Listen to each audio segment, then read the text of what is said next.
చెప్పండి. Telangana all pensioners and retired persons association రాష్ట్ర కమిటీ పిలుపు మేరకు మరియు all India state employees federation ఆధ్వర్యం లోపల ఈరోజు అన్ని జిల్లా కేంద్రాల లోపల ధర్నా కార్యక్రమము చేయడం జరుగుతుంది. రిటైర్డ్ ఎంప్లాయీస్ యొక్క ప్రాబ్లమ్స్ గురించి ధర్నా చేయడం జరుగుతుంది. దీంట్లో ప్రధానంగా కార్పొరేట్ మరియు ప్రైవేట్ హాస్పిటల్స్ల లోపల ఎంప్లాయీస్కు రిటైర్డ్ ఎంప్లాయీస్కు నగదు రహిత వైద్యాన్ని అందించాలనే ఒకటి డిమాండు.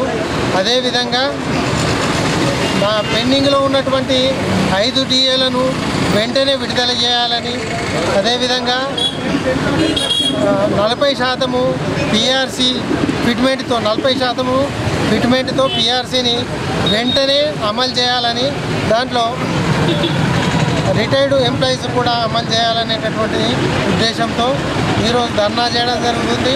అదేవిధంగా మార్కెటింగ్ శాఖ మరియు స్పోర్ట్స్ అథారిటీ, తర్వాత లైబ్రరీ, వీళ్ళందరికీ కూడా ట్రెజరీ ద్వారా పెన్షన్ చెల్లించడం లేదు.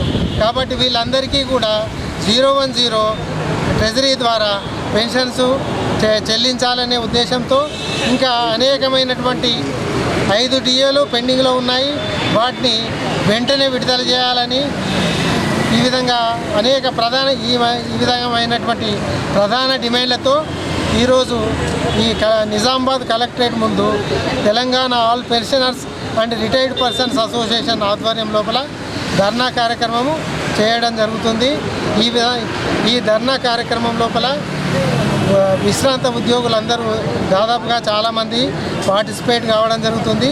ఇలాంటి ధర్నా కార్యక్రమాలు చేయడం మూలంగానే మనము మన హక్కుల్ని, మనకు రావాల్సినటువంటి పెండింగ్లో ఉన్నటువంటి వాటినన్నిటినీ సాధించుకోవడానికి అవకాశం ఉంటుంది. అందరూ కదలాలని ఇందు మూలంగా మేము కోరుతున్నాము.